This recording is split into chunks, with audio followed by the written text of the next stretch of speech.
Midi 13h, à votre santé. À votre santé. Philippe Robichon sur Beurre FM. AVS, à votre santé, bonjour, bienvenue.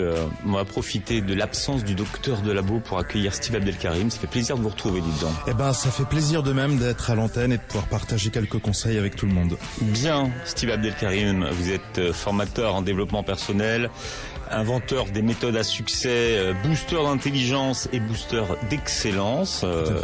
On a partagé avec vous pendant le mois du Ramadan, booster de Coran également. Qui a beaucoup plu, ouais, j'ai eu beaucoup de retours positifs. Bon, ça va. Vous avez les couleurs de l'espoir aujourd'hui. Le vert, voilà. On va parler de... Alors, j'ai pas compris ce que vous m'avez envoyé. On va parler aujourd'hui de l'ikigai. L'ikigai. Qu'est-ce que c'est que l'ikigai, Steve? Alors, quel est votre ikigai? C'est une question hyper importante que tout le monde doit se poser, ou pas. Voilà, s'ils veulent rester comme ça, ils restent comme ça, il n'y a pas de problème. L'ikigai, en fait, c'est un mot japonais qui signifie ce qui fait que la vie vaut la peine d'être vécue. Et si on sait répondre facilement à cette question, on va vivre plus longtemps, bizarrement. Parce que la réponse à cette question n'a pas qu'un sens philosophique, voilà, on est dans sa tête, on est content, on est heureux. Ça a aussi un impact énorme sur la santé. Et on va le voir, il y a de nombreuses études qui ont été faites et qui prouvent cela. Voilà. Comme il y a des gens, ils croient pas, s'il n'y a pas une étude scientifique, c'est qui et tout, ils vont après, ils recherchent sur Google Scholar. D'ailleurs, je vous conseille un truc qui s'appelle Google Scholar. Scholar, S-C-H-O-L-A-R. C'est une ressource dans Google, dans votre moteur de recherche. Et il y a une énorme base de données de toutes les études dans le monde entier que vous pouvez avoir. Donc si vous voulez chercher une étude sur le stress, sur l'anxiété, sur les marques d'eau, quelle bonne marque d'eau et tout, vous allez là-bas sur Google Scholar, il y a absolument tout. Si vous ne trouvez pas en français, souvent c'est en américain, parce qu'on n'est pas en retard en France sur les études. Vous avez tout. Voilà, c'était le petit bonus gratuit. Mais c'est vrai qu'on le voit souvent sur les personnes âgées. Les personnes âgées qui souvent ont le plus la pêche et qui vivent le plus longtemps sont les personnes qui ont encore des projets. Hein. Alors justement, il y a une étude de Patricia Boyle là-dessus. Elle est neuropsychologue du Center for Research Academy to Chicago Alzheimer. Donc en gros, je vois que cet été, ça rigole pas. Vous avez pris votre Arab Shutter. Exactement. Non, c'est très sérieux ce qu'elle fait. Et elle a fait une étude donc sur les personnes âgées et sur les jeunes. Les personnes âgées, on va le voir un peu après parce que c'est un petit bonus intéressant.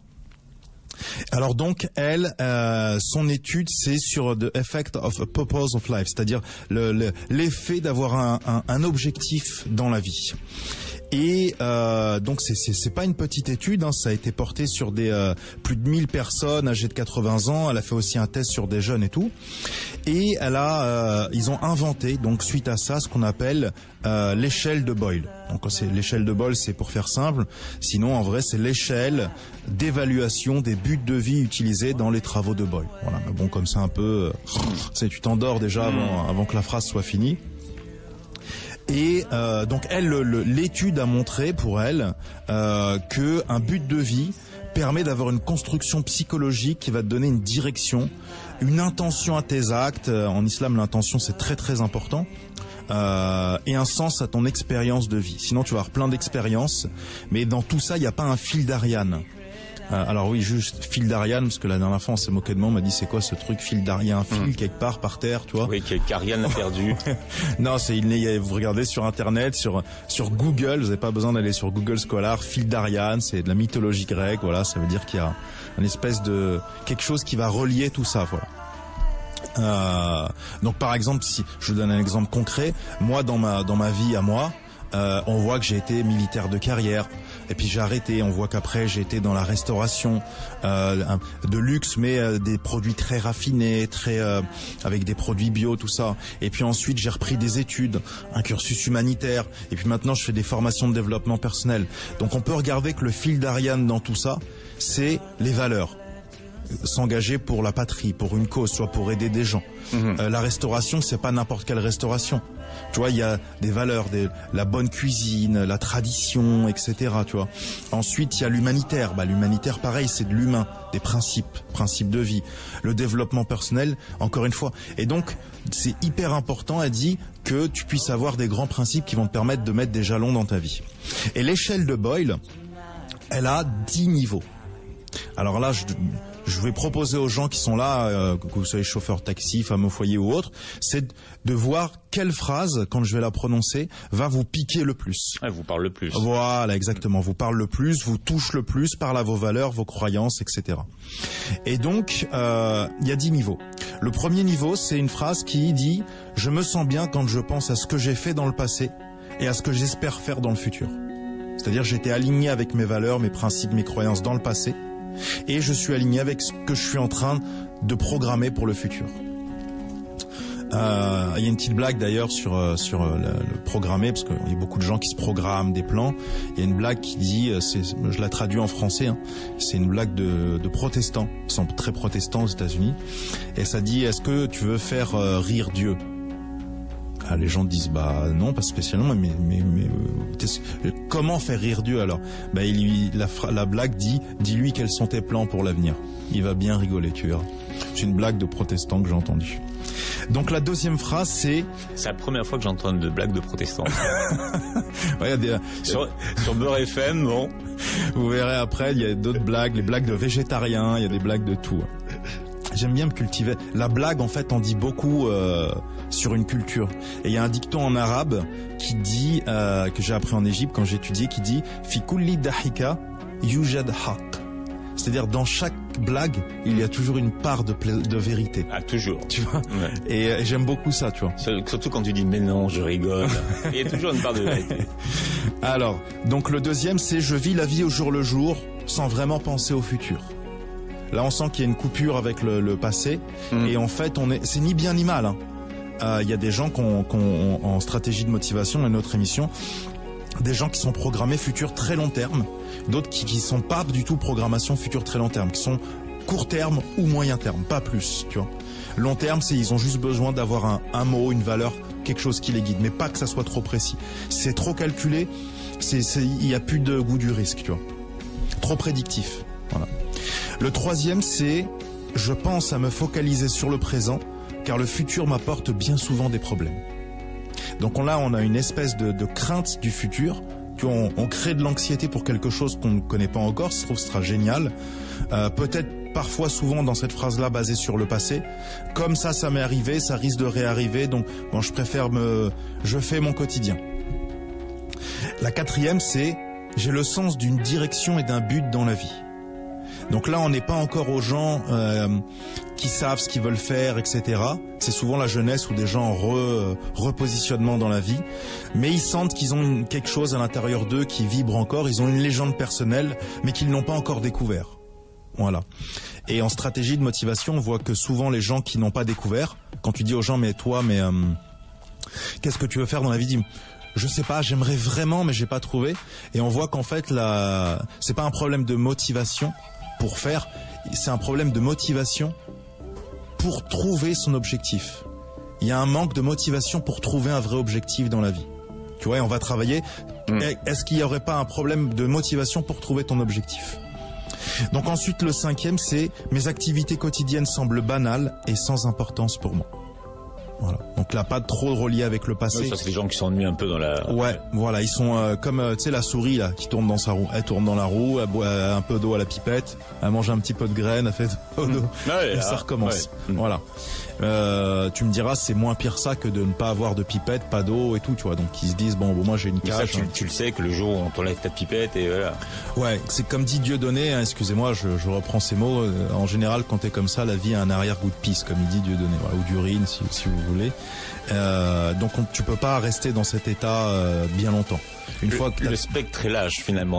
On est passé de la blague protestante à la blague dieudoniste. On va m'accuser d'être un dieudoniste ou un soraliste. Non, en général, faut essayer de s'extirper de la cage, briser le statu quo, et comme disait un de mes mentors, en faisant plus de ce qui ne fonctionne pas, on obtient toujours plus de dysfonctionnement. Et si vous n'écoutez pas votre voix intérieure, au bout d'un moment, la voix va se taire et c'est le corps qui va parler. Voilà. Et ça finit avec des ulcères, le corps de toute façon au bout d'un moment il dit écoute, tu ne veux pas t'arrêter, moi je vais t'arrêter pour ton bien. Et le corps t'arrête. Ouais. Et ça finit en burn-out, ça finit en truc comme ça, tu vois. Donc on en était à la 5, la 6 c'est je me fixais des objectifs au passé, mais qui semblent maintenant une perte de temps. C'est-à-dire, la personne a construit, on voit ça souvent avec les étudiants. Ils se programment dans un cursus, ils se voient et tout, et puis ils commencent et tout, et puis non, finalement, ça me semble nul, tu vois. C'était pas pour eux. Ouais, naturologue et tout. Et puis ils se disent, purée, faut que je me tape une année, et puis encore que je recommence en début de truc et tout, tu vois. Et on va le voir après avec les vieux, j'ai un moyen en fait pour vous éviter ça, tout simplement. Ensuite, la 7, c'est jamais établir des plans pour le futur, et de les transformer en réalité. Ça, c'est les gens qui aiment bien faire des to-do list, pas j'achète du pain, du beurre, etc. C'est voilà, là je vais faire ça, hop après je vais faire ça, etc. Pas trop tourner passé là. Voilà, le passé. Leur dicton préféré à ces gens-là, c'est je regarde pas dans le rétro, sinon je peux pas. On peut pas et être à 220 et regarder dans le rétro. C'est pas possible. Il y a un autre dicton que je leur donne, qu'ils aimeront bien, je pense, c'est ne regarde pas en arrière, tu ne vas pas dans cette direction. Ils aiment bien, arrête de faire cette tête. Non, c'est bien, Ils aiment bien, ça leur plaît. Le 8, c'est je suis une personne active dans la réalisation de mes plans. C'est encore un autre niveau que le 7, c'est le petit niveau au-dessus. Le 9, c'est certaines personnes errent sans but dans la vie, mais ce n'est pas moi. Là, on a une forme de... c'est pas de l'orgueil, tu vois. C'est tu deviens allergique à tout ce qui est négatif, à tout ce qui n'a pas de sens, à tout... ça te semble complètement... c'est impossible de fonctionner comme ça, tu vois. Et le 10e, là, on est au sommet de la pyramide... de l'échelle de Boyle. De l'échelle de Boyle, j'allais dire, de la pyramide de Maslow. On a pété la pyramide de Maslow. Pyramide de Maslow qui est très remise en question d'ailleurs. Alors explique aux gens ce que c'est. Alors la pyramide de Maslow, c'est un truc complètement gnangnan que tous les profs raffolent de faire quand vous êtes en fac de commerce international. Voilà, on vous dit comment vous allez manipuler ou influencer un client, découvrir ses besoins et tout. Et donc t'as les premiers besoins, c'est manger à sa faim, ensuite en fait, se vêtir. On explique aux gens dans ce cours-là que ça sert à rien de vouloir vendre des iPhones aux gens s'ils n'ont pas mangé. Voilà, exactement. Et donc on leur apprendra qu'il faut faire un crédit sur 24 mois. C'est pour ça qu'on fait des abonnements, pour que les gens puissent s'offrir un outil qui va leur donner l'impression d'être dans le luxe et d'avoir une existence dans la vie, et ils rentrent chez eux dans un HLM avec un iPhone 7 et ils sont hyper contents, si tu veux. Voilà, tu vois. Et donc il y a énormément de choses qui brisent la pyramide de Maslow. La pyramide de Maslow, c'est plus tu montes en fait, plus t'es dans l'épanouissement, la réalisation de soi, etc. Tu vois. Et le summum de la réalisation de soi, on le voit dans les groupes on appelle ça avoir un Oedipe fort. C'est des gens qui sont prêts à donner leur vie pour leur cause, pour leur groupe. Voilà. Un groupe qui n'a pas un Oedipe fort, c'est des gens, personne n'est prêt à donner sa vie pour la cause, quoi. Tout le monde s'en fout. Tu regardes un groupe qui a un Oedipe fort, par exemple les gens de Greenpeace. Ils sont prêts à mourir pour Greenpeace, tu vois. Ils s'enchaînent, ils vont dans des bateaux, ils contre des pétroliers, tu vois. Donc le groupe a un Oedipe hyper fort. Et donc le truc qui brise la pyramide de Maslow, voilà, je vais enfin le dire, c'est que on voit qu'il y a des gens qui sont tout en bas et qui vont faire l'acte le plus fort, c'est-à-dire de donner sa vie pour une cause, sans avoir eu besoin de monter l'échelle. Il y a quelqu'un qui est dans un trou, enseveli dans un truc, il se donne sa vie en fait, il s'en fout. Il n'a pas besoin de monter en haut de la pyramide de Maslow. Donc t'as plein de trucs comme ça qui disruptent. Bien, mais là c'était Boyle. C'était Boyle, et donc le 10e, c'est le mec qui pète la pyramide de Maslow, c'est je me sens parfois comme si j'avais fait tout ce qu'il y avait à faire dans la vie. Je ne vois plus ce que je peux faire de plus. J'ai tout vu, tout fait. J'ai tout vu, tout fait. Et en fait, quand t'es là-haut, en général, c'est hyper dur de retrouver de la motivation. parce que t'as déjà tout fait. Tu pensais même que t'allais pas le faire aussi vite, que ça allait encore durer un peu plus, et t'as tué tous tes rêves. Voilà. Bien. On parle de votre Ikigai ce matin, jusqu'à 13h sur Beurre FM. Midi 13h, à votre santé. À votre santé. Philippe Robichon sur Beurre FM.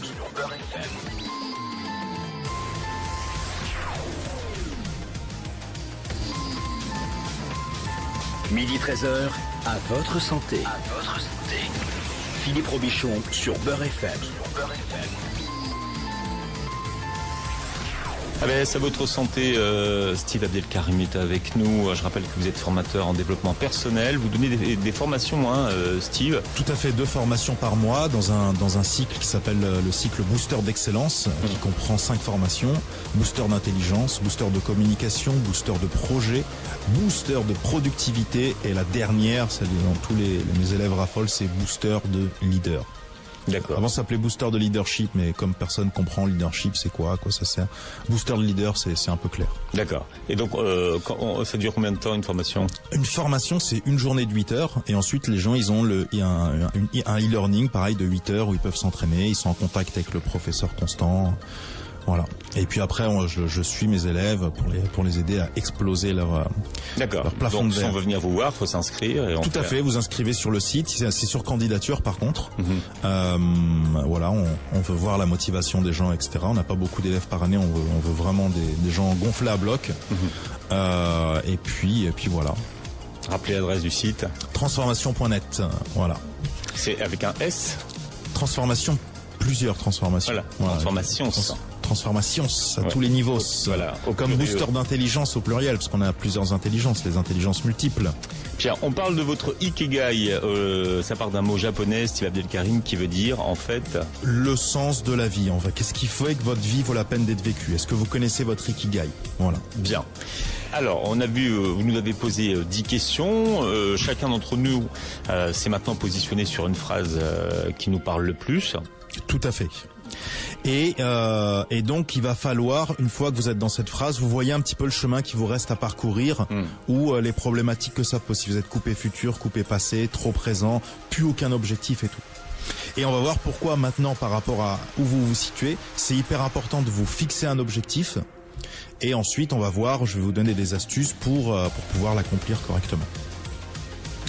Alors, pour Patricia Boyle, il y a des gens qui les cerveaux gauches aiment beaucoup les détails, il y avait combien de personnes, est-ce qu'on est sûr et tout. Donc je donne juste un petit aperçu. Donc elle et ses collègues, ils ont suivi pendant 5 ans 2 cohortes de 1238 personnes âgées qui vivaient de façon autonome à Chicago. Et ils ont regardé psychologie cognitive, ils ont tout regardé. Et ils se sont aperçus, et ça a duré quand même 7 ans si tu veux. Alors ils ont vu des choses qui sont incroyables. Par exemple, il y a une diminution de 2,4 fois le risque de développer une maladie d'Alzheimer.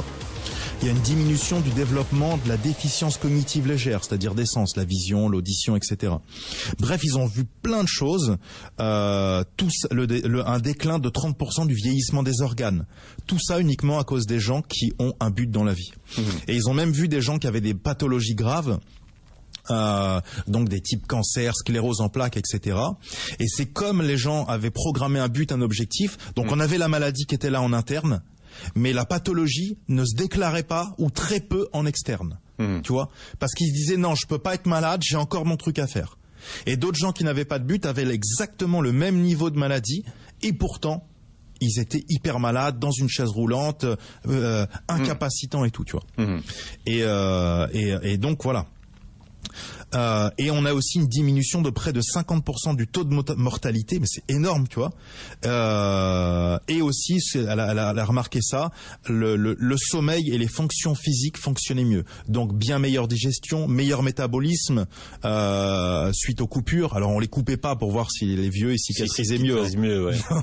Non, voilà, il y a toujours des accidents de la vie. On prenait 2 personnes âgées égales avec très haut but et sans aucun but, et le degré de cicatrisation était bien meilleure. C'est-à-dire une beaucoup meilleure fabrication d'endorphines, sérotonine et tout. D'accord, mais ils sont âgés de combien, ces gens-là? Ah, c'est que des personnes âgées, c'était 70 ans, 60 ans, 80 ans, ils ont pris un panel comme ça. Voilà. Ouais. Voilà. Souvent des gens qui n'ont plus d'activité ou en fin d'activité, parce que c'est là qu'il n'y a plus de but dans la vie. Voilà. Et je vais donner une astuce après aux gens pour que justement ils puissent se redonner un but dans la vie s'ils ont âgé, ou donner un but à des personnes âgées. Parce que c'est ça le problème, en fait, quand on est âgé, on a une perte d'autonomie parce qu'on est encadré, souvent en maison de retraite ou autre, et on n'a plus aucune raison de vivre. Souvent, les gens se disent j'attends la retraite, mais la retraite, ça pose de nombreux problèmes psychologiques à de nombreuses personnes, parce qu'il n'y a plus de but, si tu veux. Et pour elle, pour Boyle et pour beaucoup d'autres personnes, les personnes âgées, on s'aperçoit qu'ils veulent apporter une contribution au monde. Ils veulent se sentir appartenir à quelque chose qui va au-delà d'eux-mêmes. Ils veulent se sentir vivants, exister. Et la société actuelle les exclut complètement. Sur les maisons de retraite, tu vois, déjà c'est excentré, ils sont isolés. La famille vient les voir une fois de temps en temps. Et alors moi, ce que je peux leur proposer, c'est pour avoir un sens, un rôle au sein de la communauté, c'est ce qu'on appelle le mentorat. Et ça a été très très bien développé par Ivan Illich dans un livre que je recommande à tout le monde qui s'appelle Une société sans école. Alors Ivan Illich, c'est une très très grande pointure, c'est un Brésilien, polyglotte. Comme son nom ne l'indique pas. Pas du tout.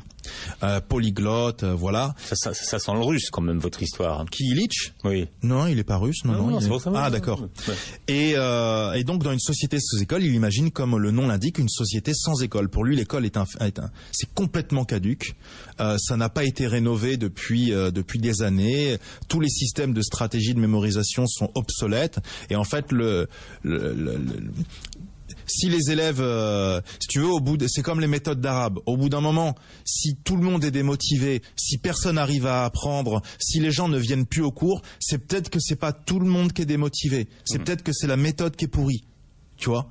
Mais comme on dit en vente à tout le monde que l'école c'est extraordinaire ou que la méthode d'arabe elle est extraordinaire, à la fin les gens culpabilisent pour en fait le problème c'est la méthode, c'est pas toi. Tu vois, si c'est systémique que tout le monde abandonne et que ça n'intéresse personne et tout, aussi bien pour les adultes que pour les enfants, c'est que c'est la méthode qui a un problème, qui est pas motivante, qui est pas intéressante, ou les professeurs qui sont nuls. Voilà. Alors là, les mecs qui apprennent l'arabe, ils vont me haïr à la radio.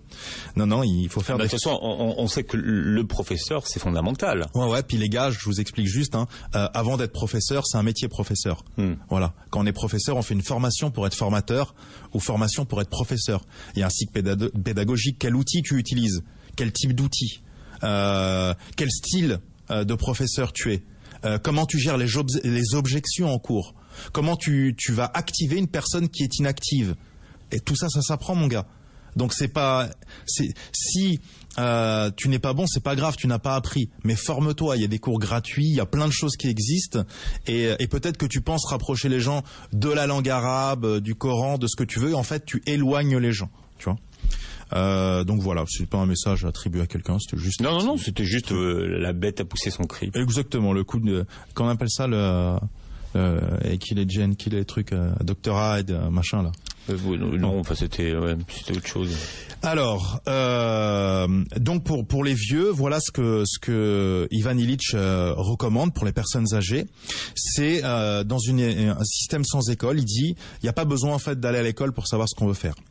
Il faut emmener les enfants dans un maximum d'endroits où ils vont trouver du sens. Donc équitation, menuiserie et tout. Et dès que l'enfant a quelque chose que tu vois qu'il passionne, tu dis ok, on te met avec une personne âgée qu'on a répertoriée, qui lui a fait ce métier pendant toute sa vie. Et donc lui, il va t'emmener voir ses collègues qui travaillent encore, il va t'expliquer les différents types de bois et tout. Et au bout d'un mois, 2 mois avec cette personne, tu verras vite si le métier te passionne ou pas. Le deuxième avantage, c'est qu'il va t'ouvrir tout son carnet d'adresses. Parce que lui, il demande que ça de transmettre. Les bons plans, les bonnes adresses et tout. Donc les personnes âgées se sentent utiles. Tu vois, et les jeunes ont des raccourcis clavier pour ne pas faire des cursus d'études et en fait se rendre compte que c'est complètement nul. Et c'est que du théorique. Tu vois, et souvent quand ils se retrouvent en entreprise, ils se retrouvent à faire du café, des trucs à 2 balles, donc ils apprennent pas vraiment le métier, ils sont pas au cœur du métier, tu vois. C'est une bonne idée, ça. Voilà. Donc ça, c'est retrouver de la motivation pour les personnes âgées. Le but, c'est... alors, il y a plein d'outils maintenant, Facebook, il y a plein de moyens, même des annonces. Vous pouvez poser des annonces dans des journaux. Je fais ça souvent avec des gens qui manquent de confiance en eux, qui sont... évidemment, ils sont docteurs en mathématiques. Ils disent, oui, mais je suis pas sûr et tout. Je leur dis, vous allez former des gens gratuitement. Vous allez mettre une annonce dans le journal ou sur Internet et vous allez dire je forme gratuitement des étudiants en bac pro, BTS, etc. Et puis une fois qu'on vous aura répété 1 milliard de fois que vous êtes extraordinaire et que voilà, on a les yeux qui pétillent quand on voit vos équations et tout, peut-être que vous prendrez confiance en vous. Et puis c'est gratuit, donc comme ça vous n'avez pas l'impression d'arnaquer les gens. Et donc pour les personnes âgées c'est pareil. Il y a plein de gens qui veulent profiter de votre savoir, de tout ça. Il suffit juste de déclarer votre flamme et que vous recherchez une personne qui veut faire la même chose. Alors ça c'était pour les personnes âgées. Maintenant nous, le reste de l'humanité. Comment on va faire ? Alors je vous ai préparé... Il y a deux types de gens. Il y a ceux qui ont quand même déjà un but dans la vie. Alors il y a ceux qui ont un but dans la vie. C'est comme ceux qui ont un but dans la vie. Moi je considère que c'est comme ceux, tu me dis, qui mémorisent déjà très bien. Alors souvent ils mémorisent très bien, mais ils ne savent pas comment ils font. Donc souvent quand quelqu'un de nul vient les voir et leur dit « explique-moi comment faire », ils te diront « bah je sais pas, je mémorise, c'est tout quoi. Je suis bon, c'est tout, je suis comme ça. » Tu vois ? Parce qu'ils n'ont... Tant que tu n'as pas la maîtrise du processus... tu ne peux pas le transmettre. Tant que tu ne peux pas transmettre, tu ne contrôles pas. Tant que tu contrôles pas, tu n'es pas un expert. T'es pas capable d'expliquer ce que tu fais. T'es juste un bon vendeur. Mais t'es pas capable de former une armée de bons vendeurs comme toi. Et ça, c'est pas de l'expertise, tu vois. L'expertise, c'est être capable de décortiquer son processus ou le processus d'un autre. Et ensuite, c'est pour ça qu'un professeur qui est un expert peut détecter pourquoi cet élève ça fonctionne pas avec lui. Tu vois, peut-être qu'il est auditif et que toute la journée je répète tu vois. Un auditif ne comprend pas. Tu lui coupes tout son canal. Il faut dire est-ce que vous entendez ? Qu'est-ce que vous entendez quand je dis ça vous ? Voilà. Ça vous parle ? Voilà. Alors je vous ai fait une liste de 5 choses qui sont tirées de ce qu'on appelle le Success Factor Modeling, qui a été inventé par Robert Dills, qui est une pointure de la PNL. Je propose à tout le monde de tenir un petit journal interne, le journal de votre voyage de vie, et de noter ces questions. Donc je vais en dire plusieurs pour chacun des 5 points.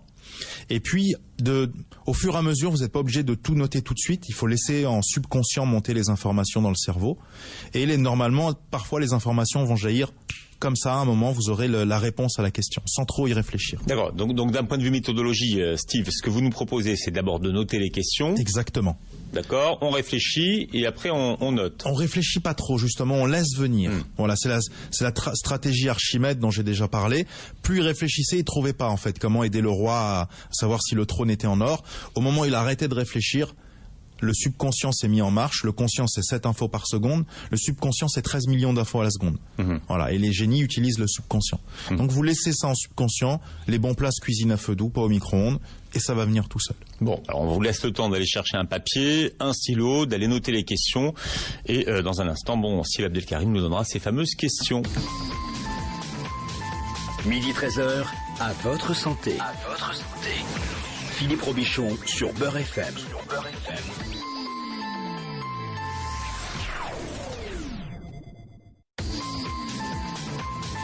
Midi 13h, à votre santé. À votre santé. Philippe Robichon sur Beurre FM.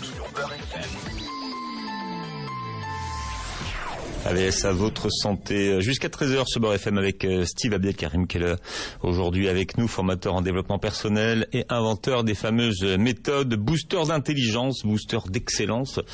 On parlera justement de ces formations que vous donnez pour booster ce qui a besoin d'être boosté chez nous, Steve. Exactement. Bien, on attend une liste de questions pour l'instant. Tout à fait. Alors, il y a 5 questions à se poser. La première, c'est donc je répète, basé sur le Success Factor Modeling de Robert Dills. C'est pas moi qui l'ai inventé celle-là, et qui va vous permettre de tenir votre journal de voyage quotidien et d'avoir 5 dimensions de vos buts dans la vie. D'accord ? Donc il y a la passion, la vision, la mission de vie, l'ambition et le rôle qui agissent tous dans quelque chose que les gens peuvent regarder sur Internet, ça s'appelle la pyramide de Dills. Voilà, c'est une pyramide qui est à l'intérieur de nous, nos valeurs, nos croyances, notre vision et tout. Alors, concernant le premier, votre passion, les questions à se poser, questions existentielles à se poser sont les suivantes. Qu'est-ce qui vous anime ?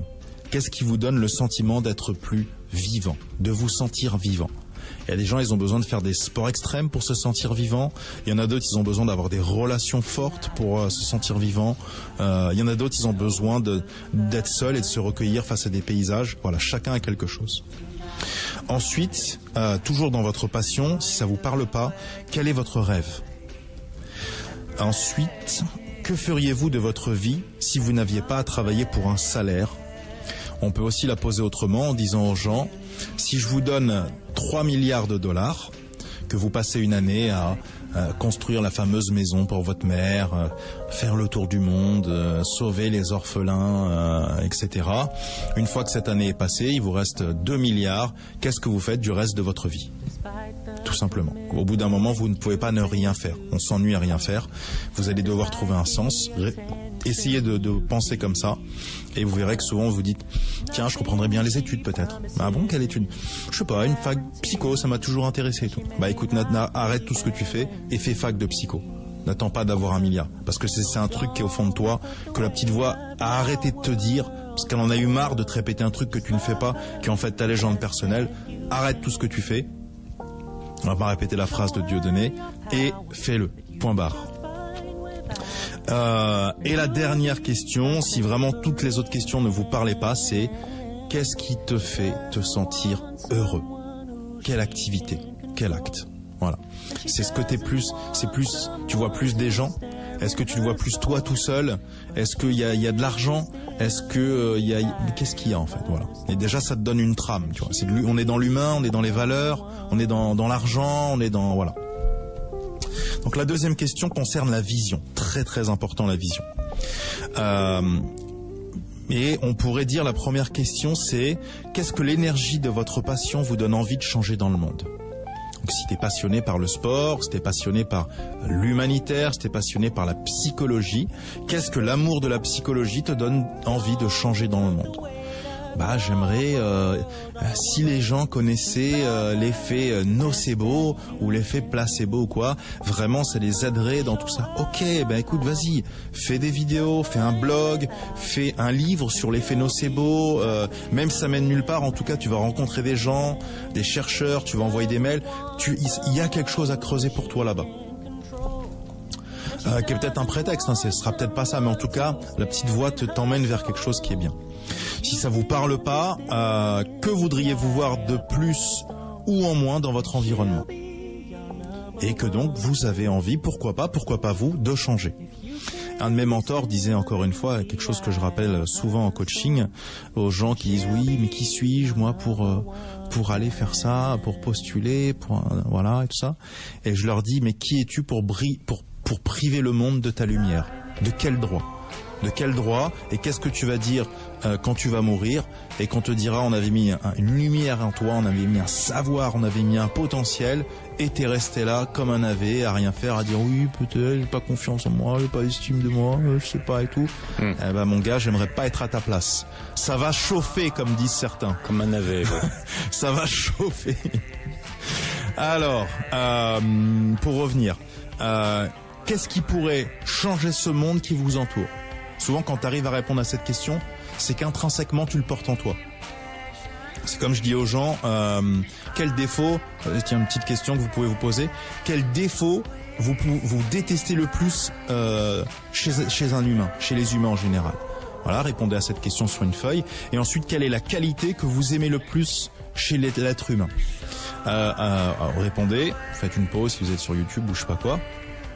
Alors, j'ai une mauvaise nouvelle, c'est qu'en général, on ne peut voir chez les autres que les défauts que l'on porte en soi, comme disait l'imam Abu Hamid Ghazali, perd son âme, et que donc ce que vous voyez de pire chez l'humanité, en fait, ça existe en vous. Vous faites tout pour l'enlever, mais c'est là, en fait. Et les autres ne sont que le miroir de cette chose qui est en vous. Donc c'est un piège, ne répondez jamais à cette question. Le grand manipulateur, voilà Philippe, voilà pourquoi tu m'appelles comme ça. Et donc c'est une question d'entretien d'embauche souvent. Oui, c'est une question. C'est comme la question à ne jamais répondre, c'est quelles sont on dit toujours quelles sont vos qualités, voilà, tu te fais mousser. Et ensuite, très bien madame, et quels sont vos défauts? Voilà. Et la réponse bidon à laquelle tout le monde répond, c'est j'ai les défauts de mes qualités, c'est ça, ou j'ai les qualités de mes défauts? Ouais. Non, ça n'a aucun sens de répondre ça. C'est des poncifs, c'est des phrases toutes faites. Ouais, d'accord, mais bon. Voilà. Alors oui, donc j'étais à de quoi auraient besoin ceux qui vous entourent pour être plus heureux et plus épanouis. Alors ne rajoutez surtout pas, parce qu'il y a des gens qui rajoutent, des coachs nouveaux, un peu, ils arrivent, que vous pourriez apporter. Non, ne rajoute pas que vous pourriez apporter.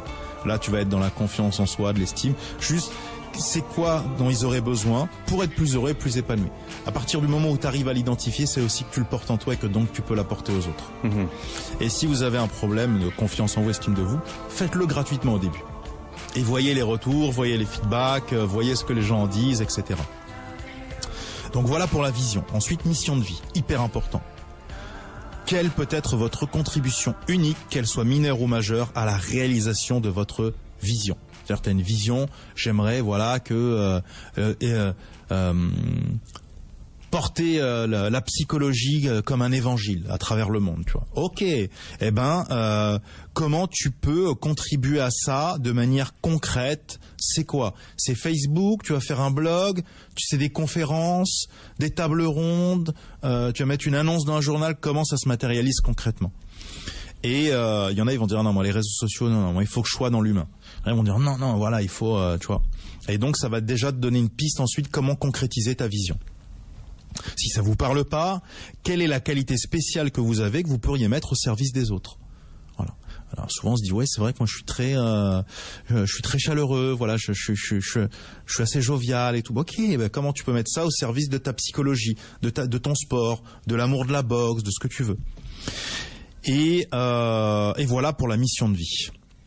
Alors je rappelle que c'est hyper important de connaître son profil de personnalité. Nous on fait ça dans la formation communication, parce que si tu connais pas ton profil de personnalité, c'est un peu, si tu veux, comme si tu navigues à l'aveugle en fait.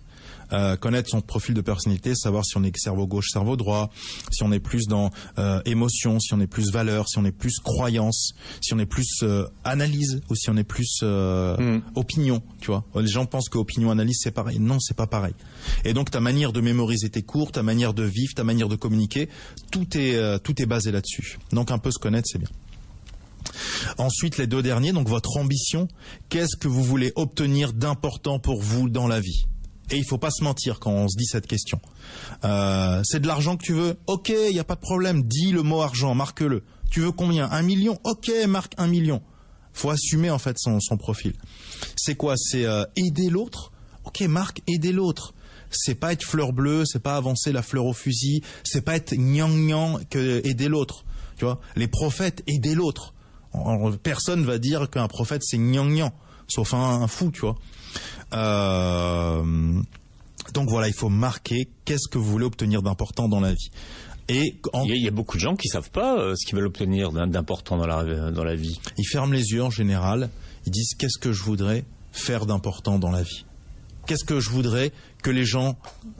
Imaginez-vous, vous êtes mort, les gens sont à votre enterrement, ils parlent entre eux. Ils disent ah oui quand même, Philippe c'était quelqu'un de... C'était quelqu'un de quoi? Qu'est-ce que tu voudrais entendre? C'était quelqu'un de bon? C'était un pro? C'était... Franchement, il en a fait des choses. Ah, il faut faire pour... D'accord, ok, donc c'est faire. Il en a aidé des gens. Ah, ou... Qu'est-ce qu'il était intelligent? Ou qu'est-ce qu'il nous... Bon, vous viendrez à mon enterrement, Abdelkarim, finalement. Je te dirai, voilà, on se reverra de l'autre côté, je te dirai ce qu'ils ont dit, quoi. C'est pas mal. Ouais. Et donc, une deuxième question, si ça vous parle pas, quel statut social, etc., ou revenu, ou titre vous voulez obtenir dans votre vie? Voilà. C'est quoi? Tu vas être champion du monde de la boxe ou champion d'Europe? Tu vas être avoir une plaque avec marqué docteur, untel. Qu'est-ce que tu veux en fait? Faut l'écrire. Voilà. Et le dernier, c'est votre rôle donc, votre rôle dans la vie. Quel genre de personne avez-vous besoin d'être pour réaliser au mieux votre ambition? Voilà. C'est un requin aux dents longues? C'est quelqu'un de gentil qui sourit tout le temps, un espèce de Ronald McDonald de l'humanitaire, de la psychologie ou quoi? Sans les cheveux rouges et le truc jaune, hein, voilà. Ronald McDonald normal, quoi. Ensuite, la question que vous pouvez vous poser aussi, c'est connaissant votre identité de rôle, c'est-à-dire vous êtes quoi? Psychologue, vous êtes coach sportif, vous êtes étudiant, vous êtes mère au foyer, parce que c'est un rôle, hein. De qui avez-vous besoin de vous rapprocher pour réaliser au mieux votre passion et votre mission? Voilà. Et donc vous pensez à quelqu'un qui incarne l'idéal de la femme au foyer pour vous. Alors c'est quoi l'idéal ? C'est pour certaines femmes au foyer, c'est je sais plus, la meum, je sais plus, j'ai vu qu'il y avait un mot, genre là, tu sais, les femmes au foyer qui sont hyper actives, elles ont un boulot, tac, les gosses, soit sont jamais fatiguées, font des pompes le soir avant de dormir, elles lisent des livres, etc. Ou non, c'est la femme au foyer calme, tranquille, qui révise son Coran ou qui fait son truc, son petit truc. C'est quoi ton modèle en fait ? Voilà, c'est qui ton modèle et qui l'incarne ? Ça peut être dans une série, dans un feuilleton, dans un livre, et ensuite tu vas modéliser. Et si la personne existe, tu vas faire ce qu'on appelle du mentorat, tu vas la contacter, et tu vas lui poser plein de questions. Comment tu fais pour être hyperactif ? Moi, je peux pas et tout. Comment tu fais pour faire ça ? Ah d'accord, tu fais ça, ok, d'accord. Ok. Et là, comment tu fais pour gérer ? Ah bah tiens, ouais, voilà et tout, voilà, ok, d'accord. Il y a un film qui vient de sortir là-dessus, qui s'appelait Bad Mom. Bad Mom, ok. Et elle est hyperactive et tout. Elles sont plusieurs. D'accord, ok. Mais elle craque évidemment parce qu'elle peut pas tout faire. Ouais, voilà, faut se calmer à un moment, tu vois. C'est compliqué. Tranquille, ouais. Femme au foyer, c'est un métier déjà. Donc voilà, je vous invite vraiment à répondre à toutes ces questions. Il faut écouter ce que dit votre tête, mais aussi votre cœur, vos tripes et vos 5 sens aussi. Voilà, les 5 sens sont là pour te guider. Et essayez d'identifier le fil d'Ariane. J'espère que vous avez regardé sur Wikipédia ce que ça voulait dire, l'espèce de fil rouge de vos réponses. Et essayez de regarder les similitudes et de détacher une grande qualité ou une grande valeur, comme j'expliquais par rapport à moi là, c'était les opinions, les valeurs, les croyances. Et puis voilà, je vous invite vraiment à poursuivre ce voyage vers votre légende personnelle, et parce que c'est un voyage qui mérite d'être vécu. Il est plein de découvertes, il vous apportera plein de cadeaux, et surtout, Philippe, des années de vie supplémentaires. Parce qu'on a vu qu'ils vivent plus longtemps et cicatrisent mieux et tout, c'est la classe. Tu vois ? Donc c'est pas juste philosophique. Et voilà quoi, bon voyage, bonne santé, ou alors, surtout si cette émission ne vous a pas parlé, etc., restez à tourner comme un hamster dans votre roue, buvez à la pipette, mangez vos croquettes, laissez le patron vous regarder à travers les vitres en verre, et surtout ne changez rien. En faisant plus de ce qui ne fonctionne pas, vous obtiendrez plus de dysfonctionnement. Ça, je vais la garder, celle-là. Ça, vraiment... Bien, on a appris un mot, en tout cas un mot japonais, ikigai. Ikigai, ce qui fait que la vie vaut la peine d'être vécue. Merci d'avoir été avec nous et à très bientôt, Steve Abdelkarim. Merci à vous, ikigai à tout le monde. Midi 13h, à votre santé. Philippe Robichon sur Beurre FM.